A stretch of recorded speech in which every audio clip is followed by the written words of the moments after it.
आज मेरे साथ है मध्य प्रदेश सरकार के पूर्व मंत्री श्री सुरेंद्र पटवा। निज निवास कोकलेश्वर आज पहुंचे थे और आज मेरी उनसे मुलाकात हुई। सुरेंद्र जी, आपका स्वागत, अभिनंदन करते हैं हम जे टीवी पे।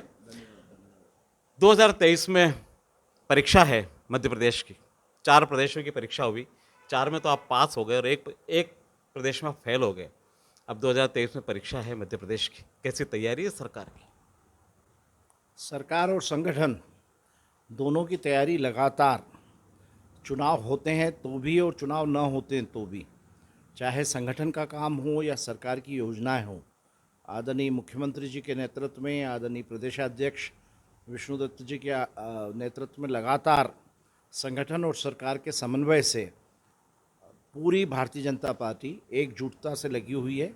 और आपने देखा होगा कि पूरे देश में जिस प्रकार का माहौल है जी। और भारतीय जनता पार्टी के प्रति जो लोगों का एक प्रकार से स्नेह और प्रेम है, वो आज आपने देखा होगा पुराने जितने भी अभी इलेक्शंस हुए हैं चारों राज्यों के, तो 2023 की तैयारी है विजयश्री के लिए और उसमें संगठन और सरकार लगातार प्रयास कर रही है और निश्चित रूप से हम लोग काफ़ी बड़े बहुमत से इस बार मध्य प्रदेश में सरकार बनाएंगे। 18 में क्या हो गया था? पासिंग मार्क भी आपको नहीं मिल पाए मध्य प्रदेश में? पुरानी बातें छोड़ें, नई बातें देखें। 2018 में विषय सिर्फ 4 या 5 सीट का था जी। और स्वाभाविक रूप से जब दो पार्टी अगर चुनाव लड़ती है तो एक का जीतना होता है और एक का हारना होता है। उसके बाद भी 15 साल लगातार पिछले 2018 तक आदरणीय मुख्यमंत्री शिवराज सिंह चौहान जी के नेतृत्व में मध्य प्रदेश में, जिस मध्य प्रदेश को बीमारू राज कहा जाता था, आज मध्य प्रदेश पूरे देश के नक्शे पे आ चुका है। चाहे शहरी क्षेत्र हो या ग्रामीण क्षेत्र हो, चाहे कृषि हो या चाहे शिक्षा हो, चाहे स्वास्थ्य हो, हर विषय में आदरणीय मुख्यमंत्री जी और पूरी टीम, अभी का मंत्रिमंडल या पहले के जो मंत्री रहे हैं, उसमें हर विभाग में काम करने का जो तरीका है और जो जितना क्षमता के साथ आगे बढ़ने का तरीका है, तो एक प्रकार से 2018 से भी हम लोगों ने, सब लोगों ने ये तय किया है कि कहाँ चूक हुई और 2023 को लक्ष्य बड़ा लेकर संगठन और सरकार के समन्वय से धरातल पर फिर से विजयश्री लेकर फिर से सरकार जनता के लिए बनाएंगे। जनता के लिए सरकार बनाएंगे। विपक्ष का कहना है, मेरे साथ अभी पिछले समय नरेंद्र नाहटा मेरे इंटरव्यू में थे, उनका स्पष्ट कहना था कि 2023 में तो कांग्रेस मध्य प्रदेश में पूर्ण बहुमत के साथ सरकार बनाएगी, भाजपा हर मोर्चे पर फेल हुई। आदरणीय नरेंद्र नाहटा जी, मैं उनको बहुत स्नेह करता हूँ, आदर करता हूँ। उनका बहुत बड़ा अनुभव है और उसी थोड़े बहुत अनुभव से मैं कह सकता हूँ कि इस बार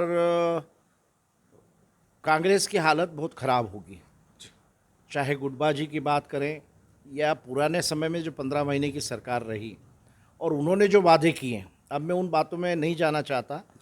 विषय पूरे मध्य प्रदेश की जनता को, पूरे देश को मालूम है कि किसानों का कर्जा माफ़ नहीं हुआ।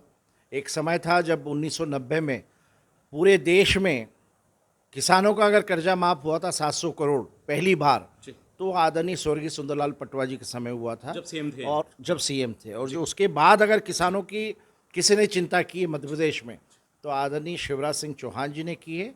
और पूरे देश में अब आप देखिए, कृषि बिल को माननीय प्रधानमंत्री जी ने जो विचार करके उसको वापस लिया है, तो किसानों के हित में लेने का काम किया है।